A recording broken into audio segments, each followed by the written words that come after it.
This video is sponsored by Squarespace. If you need a website, a domain, or an online store, make it with Squarespace. What do you see when you look at this image? Well, the answer is probably that you see the same things that I see. A night scene, an empty car park, a sign, the glow of a street lamp just out of shot, homes, a solitary illuminated window with curtains drawn. So let me rephrase that question a bit. What do you feel when you look at this image? So now we're moving from an objective answer to a subjective one. What I feel from looking at this image may be totally different to what you feel, but it may also be the same. And this is what fascinates me most about Todd Hido's work. It holds both a subjectivity in its narrative, but it also taps into an interesting psychological phenomenon that many of us share. So let me unpack this a bit. When I was a teenager, I used to go out with a small group of friends every evening after school. Being before the days of both the internet and responsible health and safety legislation, we'd amuse ourselves by climbing into an old abandoned quarry and exploring the disused warehouses and factories. My memories from that time are patchy, but one particular memory has stuck with me. It was a sunny summer evening and I was down in the quarry. My friends were off in another part doing something with their bikes, but I had wandered into one of the abandoned factories. Golden evening sunlight was streaming through the dusty broken windows, and there was no sound except for the echo of my footsteps and the birds singing in the trees outside. I wandered through a network of rooms and spaces filled with old desks, discarded filing cabinets, stone cutting machines, broken crates, a host of rusty machine parts, the function of which I have no idea. After a while, I started to feel very uneasy, and I had an overwhelming desire to leave and get back outside. It was a very specific feeling, a sense of something not being right, an urgency to get back to my friends. At the time, it didn't seem particularly significant to me, but this was a feeling that stuck with me and is awoken again in me when I look at Todd Hido's images. Hido is probably best known for his Homes at Night series, photographs depicting isolated suburban homes at night from the outside, images devoid of figures, windows glowing with no discernible details of the interior visible. The photos feel still and quiet, yet strangely unsettling. While these images do give me an uneasy feeling akin to what I felt back in that quarry as a teenager, it wasn't these images of Hido's that first caught my attention. It was his Interiors series that really brought that feeling back in a more visceral way. Hido's Interiors series depicts a series of houses that appear to have since been vacated. It's a home, but there is no furniture, no pictures on the wall. It's only an echo of what was before. There are marks on the walls where pictures used to hang, discoloured carpet where furniture once stood. Stained, dated decor, an old phone lies on the floor, its receiver laid next to it off the hook. The echo of lives now past.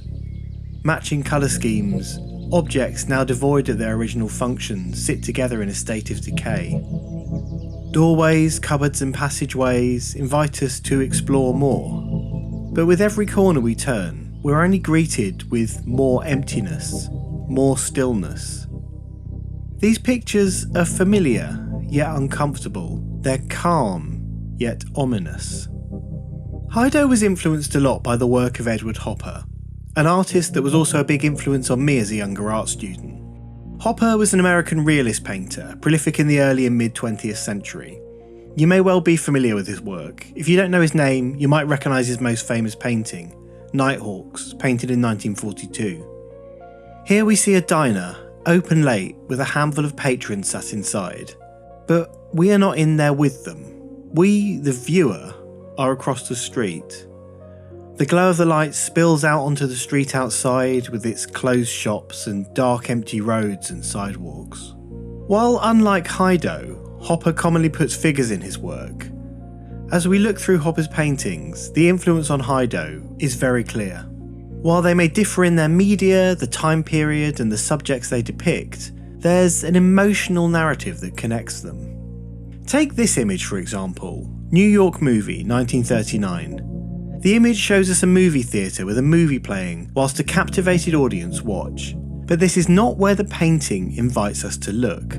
Our eyes are pulled over to the right-hand side, where a lone woman waits by the entrance to a staircase that leads us in and out of the main auditorium, a staircase that will be bustling with life when the movie ends, queues of people chatting about what they have just seen as they walk out into the busy foyer. But right now, during the middle of the screening, it will be empty and lonely. And we can all picture that situation, that time we have to leave the auditorium halfway through. We walk out of this room full of people halfway through the action, and suddenly, we're alone.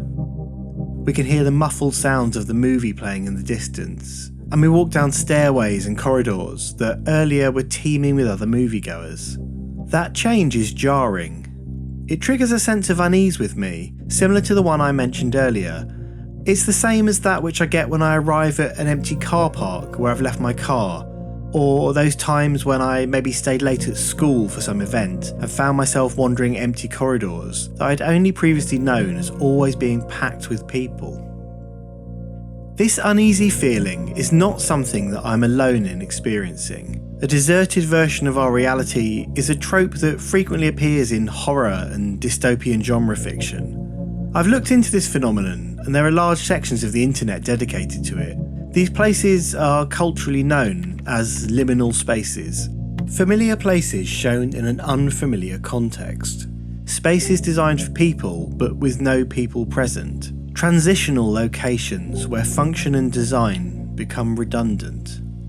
Places we associate with activity are disconcerting when that activity is absent. While in films and TV shows, this fear is focused on what might be hiding around the next corner, the zombies, the monsters, the people whose intentions may not be in our best interest. I think this trope resonates so deeply with people for a slightly different reason. I think there's a reason why 28 Days Later shows us an empty London, why I Am Legend shows us an unoccupied Manhattan, why Stranger Things literally shows us a decaying and deserted parallel version of our own world, a world we recognise. I don't think this would work as effectively if the locations didn't feel familiar to us, because I don't think this is the fear of monsters or of baddies or zombies. I think it taps into a fundamental fear that many of us have of being truly alone. The fear that someone else might be there with us is not as scary to me as the idea that no one else is there. We can interpret Hido's work as even the photographer not being there, at least not anymore.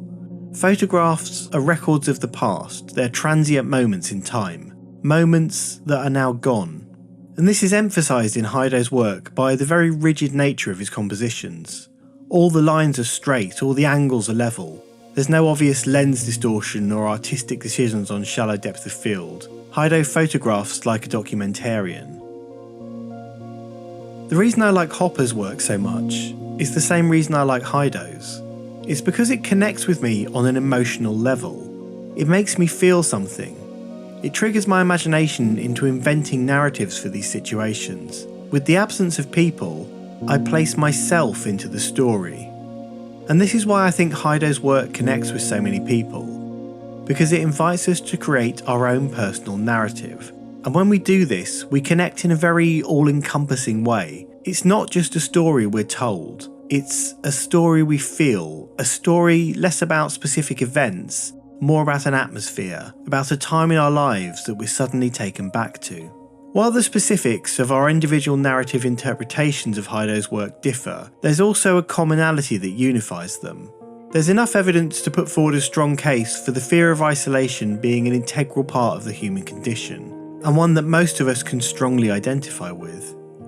But what's interesting here is that I don't think communicating the fear of isolation is Hido's intention when he sets out to create his images, but it seems to be the case that this is how many people experience them, albeit not everyone. And this is the beauty of leaving your work open to interpretation. People will fit themselves into it.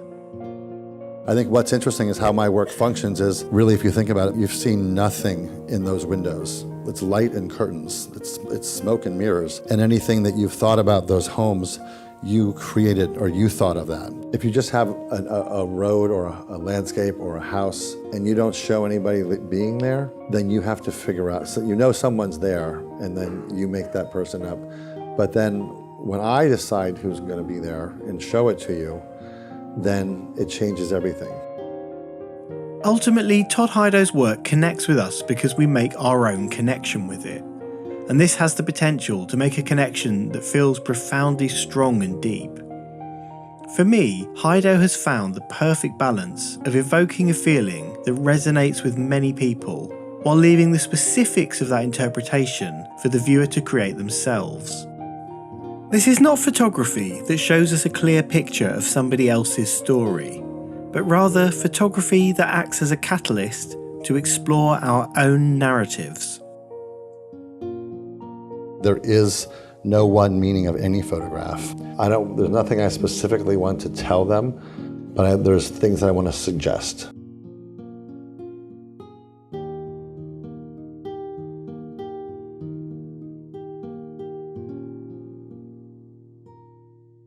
So just to caveat that little dive into Todd Hido's work there, I am aware that in his more recent work he has been using people in his imagery, and it's just that I'm not talking about that work in particular. I'm talking exclusively about his homes at night and his interiors work.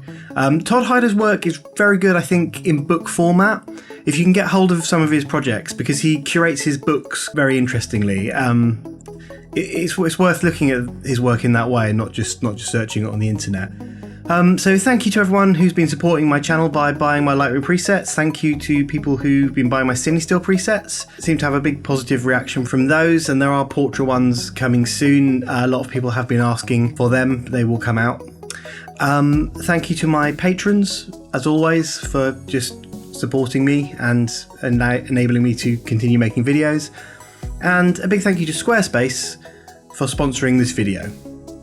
Squarespace is an all-in-one web hosting platform. I've been using Squarespace for years, and so do many other professional photographers, designers and filmmakers, etc. It's extremely easy to use with simple drag and drop functionality. The templates you can pick from are really nicely designed, they look very slick and professional, but they're also customizable, so it's pretty easy to get your site looking exactly how you want it. There's no software or patches to install, it's all done through your browser. You can update your site from wherever you are as long as you have an internet connection. You can easily keep up to date with your analytics on the go, or even manage sales through your site, as they offer a range of e-commerce tools. I highly recommend them, but don't take my word for it, give them a try yourself with their completely free trial. There's a link below this video that will take you to their site, and you can just start building your website. And if it's not your thing, just leave it, but if you like what you see, then you can get 10% off your first purchase of a website or a domain by going to squarespace.com/Jamie Windsor. If you haven't seen my ideas video,